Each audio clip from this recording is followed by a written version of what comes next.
So guys, this is the final time. আমাদের train কিন্তু চলে এসেছে এবং এই বগিটা যেটা দেখতে পাচ্ছ S5, ম্যাক্সিমাম টিকিট কিন্তু আমাদের S5 এ হয়েছে সবাই কিন্তু। সো বন্ধুরা, এখানে পাশে যে ট্রেনটি দেখতে পাচ্ছেন এটা শুধু ট্রেন নয়, এটা সি অফ সাকসেসের ট্রেন। এখানে আমাদের টোটাল 50 জন ক্যান্ডিডেট আজকে বসে আছে। আরো একটি ট্রেন, আরো একটি ব্যাচ বেরিয়ে যাচ্ছে ব্যাঙ্গালোরের উদ্দেশ্যে শুধু সি অফ সাকসেসের থ্রুতে।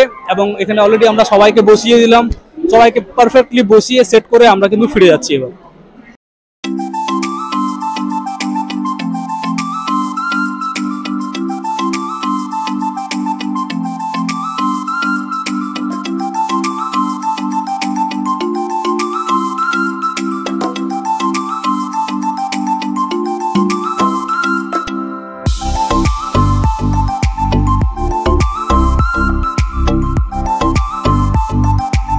হাওড়া স্টেশনে যেরকম তোমাদেরকে বলেছিলাম, আমাদের অ্যামাজন ওয়্যার হাউসের জন্য 50 জনেরও বেশি ক্যান্ডিডেট রয়েছে। তোমরা এখানে দেখতে পাচ্ছ সবাই কিন্তু এখানে এসেছে। আমরা টিকেটিং প্রসেস থেকে শুরু করে জয়নিং লেটার পর্যন্ত সবকিছু প্রোভাইড করেছি। প্রত্যেকের আমরা এক এক করে ফিডব্যাক নেওয়াটা সম্ভব নয়, তাও আমি নাম কোথা থেকে এসেছি আমি একটু জিজ্ঞেস করে নেবো। একটু দেখাও, প্রথমে আমি তোমার সঙ্গে পরিচয়। তোমার নাম? সুব্রত দাস, আমি এসেছি পূর্ব মেদিনীপুরের কাঁথি থেকে। সুব্রত দাস, পূর্ব মেদিনীপুর কাঁথি থেকে। অফার লেটার পেয়েছো? হ্যাঁ, অফার লেটার পেয়েছি। চাকরির জন্য কোনো টাকা লেগেছে? না না, 1 টাকাও লাগেনি চাকরির জন্য। Thank you so much. তুমি কোথা থেকে এসেছো? মোহাম্মদ সরেন। কি স্যার? কোথা থেকে এসেছো? সিউড়ি থেকে স্যার। সিউড়ি। কি নাম তোমার? মোহাম্মদ সরেন। মনোজ সরেন, সিউড়ি, একদম আমার বাড়ির কাছ থেকে এসেছে। অফার লেটার পেয়ে গেছো? হ্যাঁ স্যার, পেয়েছি। টিকিট পেয়ে গেছো? হ্যাঁ স্যার। তোমার নাম? আশিস দাস। সুনীল মান্ডি, ঝাড়গ্রাম। মেদিনীপুর। মেদিনীপুর, ঝাড়গ্রাম, বীরভূম। উত্তর 24 পরগনা। উত্তর 24 পরগনা রয়েছে। তুমি কোথা থেকে এসেছো? দুর্গাপুর। দুর্গাপুর। দুর্গাপুর থেকে। তুমি? উত্তর 24 পরগনা, বনগাঁ থেকে এসেছে। এখন অনেকে রয়েছে, আমি এক এক করে সবাইকে দেখাচ্ছি। তোমার বাড়ি? বীরভূম। বীরভূম। কি নাম তোমার? সোহেল আক্তার। সোহেল আক্তার। তোমার নাম? ভীম মুর্মু। তোমার নাম? পাপ্পু বাগদি, কোথা থেকে এসেছো? বহরমপুর। অফার লেটার পেয়ে গেছো? ওকে, থ্যাংক ইউ। তোমার নাম? অভিজিৎ দাস সর্দার, অভিজিৎ দাস। কোথা থেকে এসেছো? বহরমপুর থেকে। শান্তিনিকেতন সম্বন্ধে একটু ফিডব্যাক শেয়ার করতে পারবে?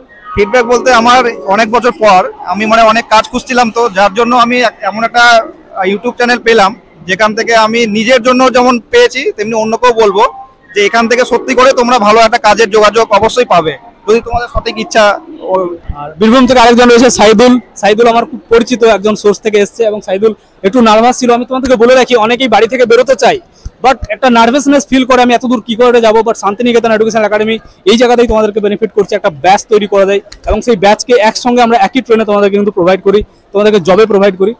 সেখানে কিন্তু সাইদুল খুব সুন্দর করে অ্যাডজাস্ট করে নিয়েছে নিজেকে। প্রথমে খুব ভয় পাচ্ছিল, বাট আজকে খুব অ্যাডজাস্ট হয়ে, তাই তো সাইদুল? সাইদুলের বাড়ি কোথায়? রামপুরহাট। রামপুরহাট। সাইদুল রামপুরহাট বাড়ি। তোমার নাম? হারুন রশিদ। কোথায় বাড়ি? বালুরঘাট। বালুরঘাট। বালুরঘাট থেকে এসে, মালদা থেকে এসে, মানে অল ওয়েস্ট বেঙ্গল কভার হয়ে গেছে। তোমার? আমার নাম দীপঙ্কর সরকার, বাড়ি মালদা। মালদা থেকে এসছে, মুর্শিদাবাদ থেকে এসছে, মেদিনীপুর থেকে এসছে, অনেক জায়গা থেকে, মানে অল ওয়েস্ট বেঙ্গল ছড়িয়ে রয়েছে। তোমরা দেখতে পাচ্ছ এখানে সবাই, এবং লাইভ ফিডব্যাক তোমাদেরকে শেয়ার করছি। এবং এখানে এমনও ক্যান্ডিডেট রয়েছে যে আমাদের এখানে একবার জব পাওয়ার পর আবার যাচ্ছে, মানে 3বার করে জবে যাচ্ছে।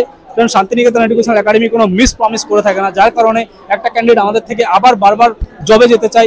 এবং এখানে জবে যাওয়ার জন্য একদম সিম্পল প্রসেস, কোনো টাকা পয়সার ব্যাপার নেই। আমাদের অনলাইন ইন্টারভিউ পার্টিসিপেট করো, ইন্টারভিউতে সিলেকশন হলে অফার লেটার তুমি পেয়ে যাবে। অফার লেটারের পর একটা ছোট্ট প্রসেস রয়েছে, যে প্রসেসের মাধ্যমে আমরা তোমাকে কিন্তু টিকিটিং প্রসেসটা কমপ্লিট করে দিই এবং তোমরা এরকম ব্যাচের সঙ্গে কিন্তু তোমরা যেতে পারো এবং তুমি তোমার ড্রিম জব খুঁজে পাবে আমাদের থ্রু থেকে। তো যদি ভিডিওটি ভালো লেগে থাকে অবশ্যই একটা লাইক বাটন দেবে, বন্ধুদের মধ্যে শেয়ার করবে এবং তুমি যদি এই ধরনের জব পেতে চাইছো, পার্টিসিপেট করতে চাইছো, আমাদের চ্যানেলটিকে অবশ্যই সাবস্ক্রাইব করে নেবে। Thank you so much.